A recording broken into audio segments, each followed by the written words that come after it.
Hello दोस्तों, I welcome you all my YouTube channel MSG career point. Now I am going to cover Mulk Raj आनंद। दोस्तों, आज हम इस video में मुल्क राज आनंद को पढ़ने चल रहे हैं, जो इंग्लिश PGT में एक अहम रोल प्ले करते हैं।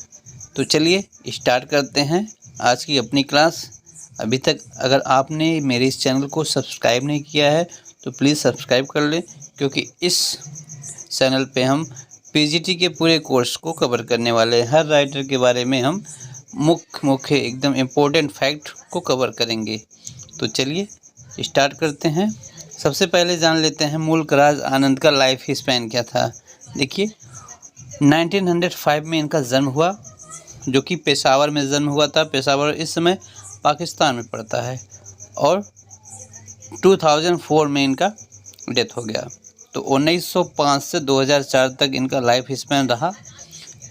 लगभग इनका जीवन काल 98-99 वर्ष माना जाता है। ठीक, तो काफ़ी लंबी उम्र इन्होंने साहित्यिक सेवा की।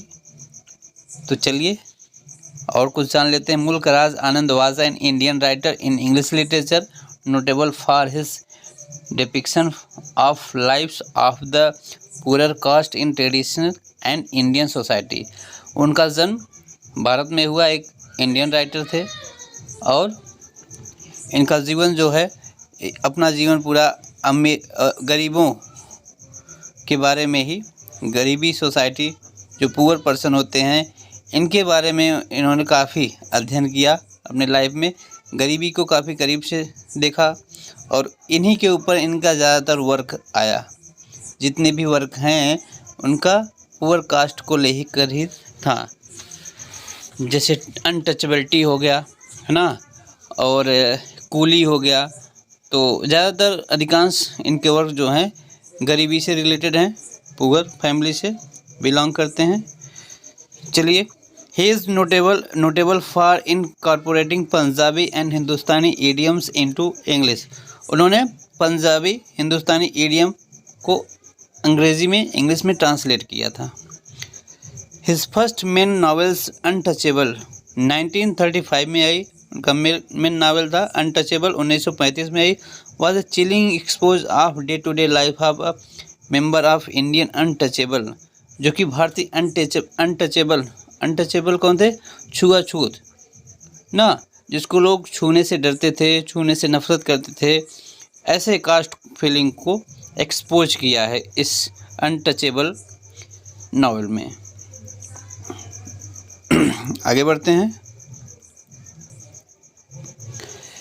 For introducing Hindi and Punjabi idioms, Anand is regarded as India's Charles Dickens. देखिए, भारत के ही चार्ल्स डिकेंस की तरह आनंद ने भी हिंदी और पंजाबी इडियम्स को इंट्रोड्यूस कराया। He is one of the Pioneer of Indo American fiction together with R.K. Narayan. इनको इंडो अमेरिकन राइटर माना जाता है, जो कि इंडो अमेरिकन राइटर के पायनियर माना जाता है, मीन्स प्रणेता। सेम टू सेम जैसे R.K. नारायण को भी उसी श्रेणी में रखा जाता है। अहमद अली हो गए, राजा राव हो गए। तो राजा राव, अहमद अली, R.K. नारायण के साथ साथ मुल्क राज आनंद को भी इंडो अमेरिकन राइटर के रूप में एक बहुत ही अच्छी प्रसिद्धि हासिल हुई। His first prose essay was a response to suicide of an aunt in his family who had been excommunicated by his family for sharing meals with a Muslim woman। उनका पहला प्रोज एसे आया, और एसे किस पर था? उनके घर में उसकी आंटी ने सुसाइड कर लिया था। क्यों सुसाइड कर लिया? क्योंकि उन्होंने एक मुस्लिम वुमन के साथ भोजन शेयर किया था, और इसीलिए उनकी काफ़ी आलोचना हो रही थी परिवार में, और इसके चलते डिप्रेशन में आकर उन्होंने आत्महत्या कर ली थी। तो उससे वो काफ़ी आहत हुए। Yes, the introduction of untouchable is written by E.M. Forster. जो E.M. फॉस्टर ने अनटचेबल का इंट्रोडक्शन लिखा है, मीन्स फॉरवर्ड लिखा है। अनटचेबल जो उनका मुल्कराज आनंद का वर्क आया, जब उन्होंने लिखा तो इस वर्क को पब्लिश करने के लिए कोई पब्लिशर तैयार नहीं था। लग रहा था यह चलेगा नहीं या फिर बिकेगा नहीं। तो E.M. फॉस्टर ने इसका इंट्रोडक्शन लिखा उसके बाद, क्योंकि E.M. फॉस्टर उस समय जाने माने राइटर हुआ करते थे। फिर पब्लिशर राज़ी हो गए कि चलो इतने महान फेमस राइटर अगर इस अनटचेबल का इंट्रोडक्शन लिख रहे हैं तो कोई न कोई खासियत ज़रूर होगी, तो राज़ी हो गए। फॉस्टर ने लिखा है, avoiding rhetoricals and circumlocution it has gone straight to the heart. उन्होंने कहा है कि जो भी रिटोरिकल मीन्स जो भी क्वेश्चन है, जो भी सस्पेंस है, उसको अवॉइड कर दिया जाए, क्योंकि यह जो अनटचेबल की कहानी है सीधा हार्ट में उतरेगी, है ना। सब्जेक्ट इट प्योरीफाइड, इसका सब्जेक्ट और कहानी जो है सीधा दिल में उतरेगी, इसलिए और दिल को एकदम साफ कर देगा। एक कोटेशन है फॉस्टर का। He spend half his life in London and half in India. उन्होंने अपना आधा जीवन लंदन में बिताया, आधा भारत में। George Orwell penned a favourable review Anand 1942 novels the sword and the sickle. देखिए 1942 में आनंद ने the sword and the sickle लिखा था, और इसका जो टाइटल दिया था, टाइटल सजेस्ट किया था जॉर्ज ऑरवेल ने। जिन्होंने लिखा है एनिमल फार्म लिखा है, तो जॉर्ज ऑरवेल ने द स्वॉर्ड एंड द शिकल नामक टाइटल को सजेस्ट किया था आनंद को। ही रिटर्न टू इंडिया इन 1946। 1946 में वो भारत आ गए। ही फाउंडेड अ लिटरेरी मैगजीन मार्ग 1946। 1946 में मार्ग नामक एक मैगजीन पत्रिका का फाउंडेशन किया। अगला पॉइंट देखते हैं। इन 1950 ही embarks on the project of write a 7-part autobiography, 1 part morning face, one his साहित्य अकेडमी अवार्ड। 1950 में उन्होंने एक 7 पार्ट में, अपने 7 पार्टों में ऑटोबायोग्राफी लिखना स्टार्ट किया। पहला पार्ट था मॉर्निंग फेस, जिसको साहित्य अकादमी अवार्ड मिला। In 1952 he was awarded the international peace for world peace. 1952 में उनको international peace for world peace के लिए इंटरनेशनल पीस अवार्ड भी मिला। विश्व शांति के लिए उनको इंटरनेशनल पीस अवार्ड से सम्मानित किए गए। कब? 1952 में। He called himself bogus professor. वो अपने आप को बोगस का मतलब होता है एकदम बेकार ना। उन्होंने अपने आप को बोगस प्रोफेसर के नाम से संबोधित भी किया था। ही इज़, सारे के सारे जो पॉइंट है इससे क्वेश्चन बन सकते हैं दोस्तों। तो सारे के सारे जो पॉइंट हैं ये सब बड़े इंपॉर्टेंट पॉइंट हैं, मोस्ट इम्पोर्टेंट पॉइंट है एग्जाम पॉइंट ऑफ व्यू से। ही इज़ कॉल्ड जोला और बालजाक ऑफ इंडिया। उनको जोला या फिर बालजाक ऑफ इंडिया कहा जाता है। ये भी पॉइंट नोटेबल है, बालजाक और जोला याद रखेंगे दोस्तों, जोला या और Balzac. He is known as the founding father of Indian English novel. उनको भारतीय नावल का फाउंडर कहा जाता है।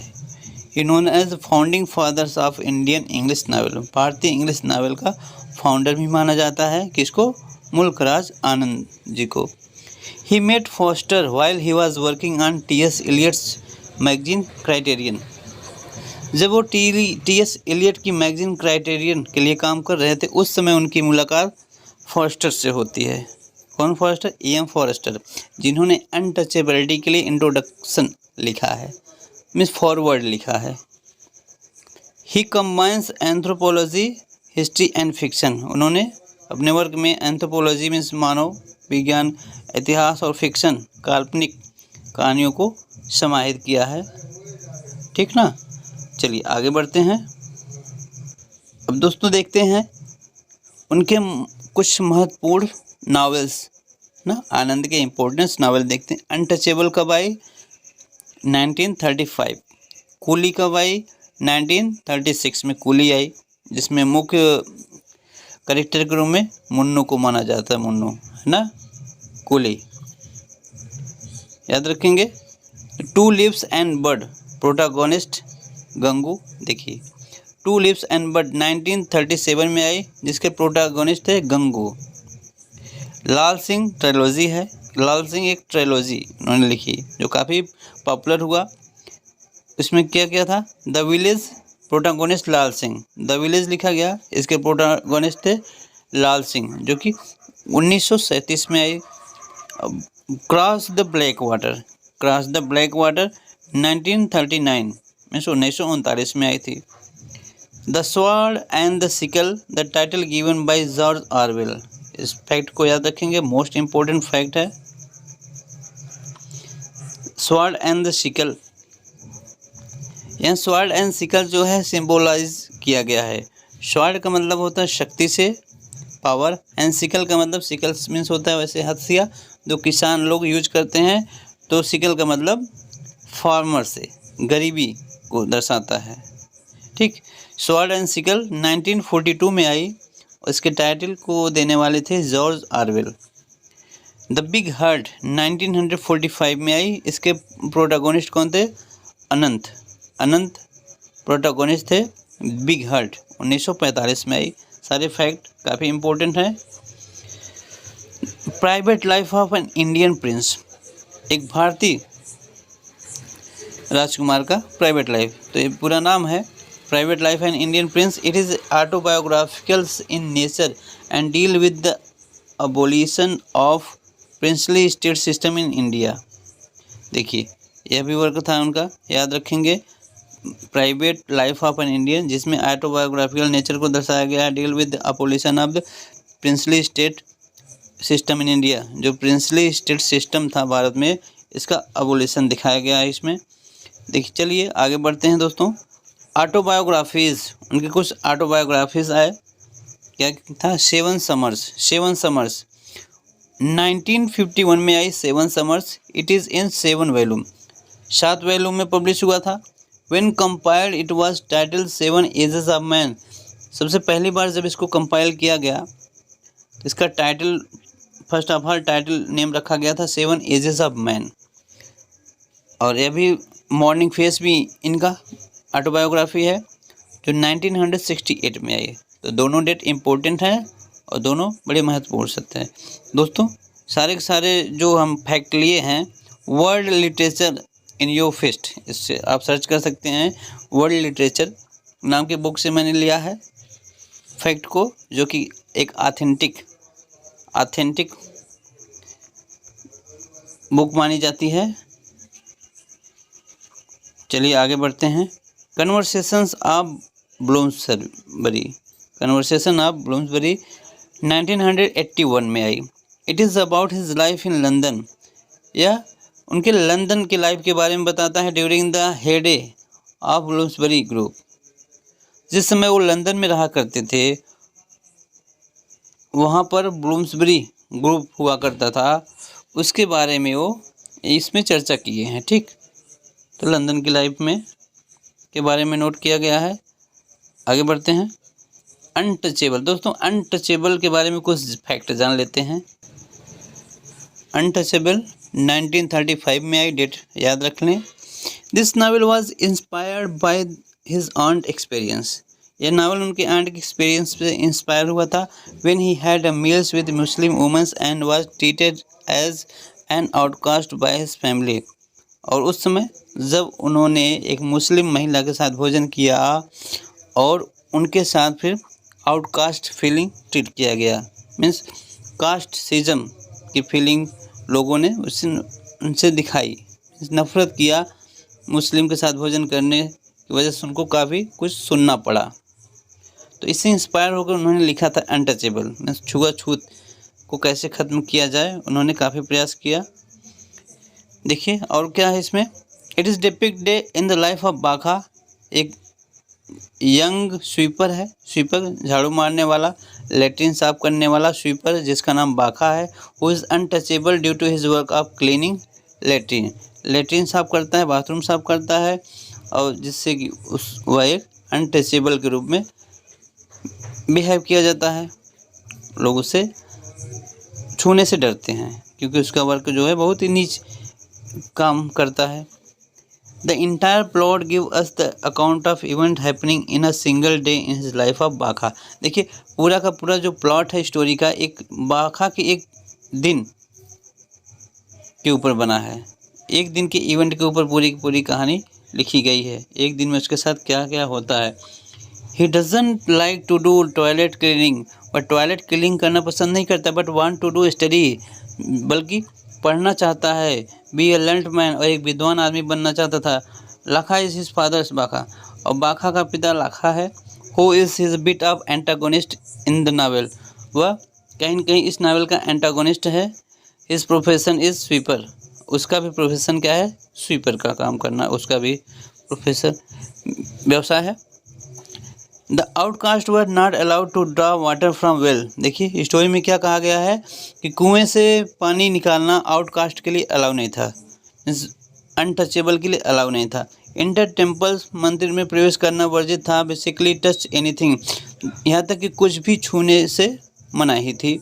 As it would make anything impure and corrupt, क्योंकि अनटचेबल पर्सन के छूने से ही चीज़ें करप्ट हो जाएंगी, ऐसा मानना था लोगों का। In the end of the novel, novel के अंत में क्या होता है, Anand present 3 answer to the malpractice of untouchability. अंत में उन्होंने अनटचेबिलिटी के 3 मुख्य हानिकारक बताए हैं, हानियाँ बताई हैं, उसके साइड इफेक्ट बताए हैं। देखिए, Bakha is offer to accept Christianity, अंत में बाखा को क्रिश्चियन। तो दोस्तों, इस नावल में महात्मा गांधी का भी रोल है, जो कि उस गांव में आते हैं और अनटचेबिलिटी के खिलाफ लोगों को समझाते हैं, शिक्षा देते हैं। In the concluding paragraph, a person randomly comes into the scene and inform everything about a machine, perhaps toilet flush, that will clean feces matter automatically।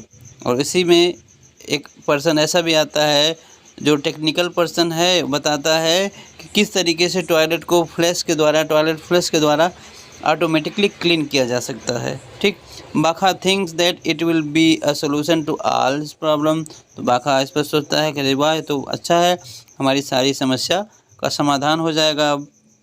तो इस प्रकार से कहानियाँ हैं, इसमें स्टोरी है। कैरेक्टर को नाम आप याद रखें, बाखा, उसके पिता लाखा, सिस्टर सोहनी है। ठीक, तो चलिए, एक कैरेक्टर और है कालीनाथ, जो कि सोहनी को सीड्यूस करना चाहता है, टच करना चाहता है। तो चलिए आगे बढ़ते हैं और देखते हैं कूली। कूली भी उनका एक बहुत इम्पोर्टेंट वर्क था। कूली का भाई 1936 में कूली आती है। The book is highly criticals of British rule in India. इस कूली नामक वर्क में उन्होंने भारत में ब्रिटिश रूल की काफ़ी आलोचना की है। एंड इंडियाज़ कास्टिज्म, और भारतीय कास्टिज्म, जातिवाद की जो सिस्टम था उस समय, इसकी आलोचना किया है अपने इस वर्क कूली में। The plot revolves around the 14 years old Munnu. देखिए, पूरा का पूरा जो कहानी पटकथा है, उस 14 साल के एक बच्चे मुन्नू के आसपास घूमती है। And his plight due to poverty, उसकी दशा क्या है, बहुत गरीब है। एक्सप्लोटेशन एडेड बाय सोशल, और समाज उसके साथ काफ़ी शोषण करता है। And political structure in place, उस समय राजनीतिक स्ट्रक्चर इस प्रकार था कि गरीब के साथ व्यवहार अच्छा नहीं किया जाता था। तो वही हाल हुआ है 14 साल के मुन्नू के साथ, काफ़ी शोषण हुआ उसका गरीबी के चलते। Munnu was at his early stage get into obscurity of his own existence। अभी वो अर्ली एज में ही था, लेकिन वह अपने अस्तित्व के लिए लड़ाई लड़ता रहा, लेकिन समाज से उसको कोई सहयोग नहीं मिलता है। वह कूली का काम किया करता था। अंत में उसकी डेथ भी हो जाती है मुन्नू की। और कैसे होती है, टीबी से उसकी डेथ भी हो जाती है। तो इम्पोर्टेंट फैक्ट है दोस्तों। चलिए आगे देखते हैं कुछ।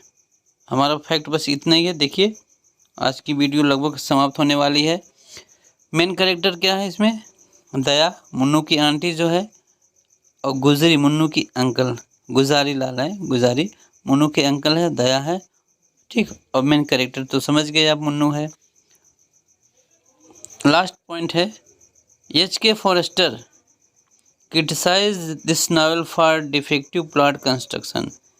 देखिए, H.K. फॉरेस्टर ऑथर थे, उन्होंने डिफेक्टिव प्लॉट कंस्ट्रक्शन के लिए कूली को क्रिटिसाइज किया था। फैक्ट इम्पोर्टेंट है, याद रखेंगे कि किसने क्रिटिसाइज़ किया था, तो एच.के. फॉरेस्टर ने इसको क्रिटिसाइज़ किया। तो दोस्तों आज की वीडियो कैसी लगी कमेंट करके ज़रूर बताएं, और हाँ चैनल को सब्सक्राइब कर लें और अन्य दोस्तों में भी शेयर करें। तो चलिए मिलते हैं एक दूसरे ऑथर के साथ, तब तक के लिए बाय बाय, टेक केयर।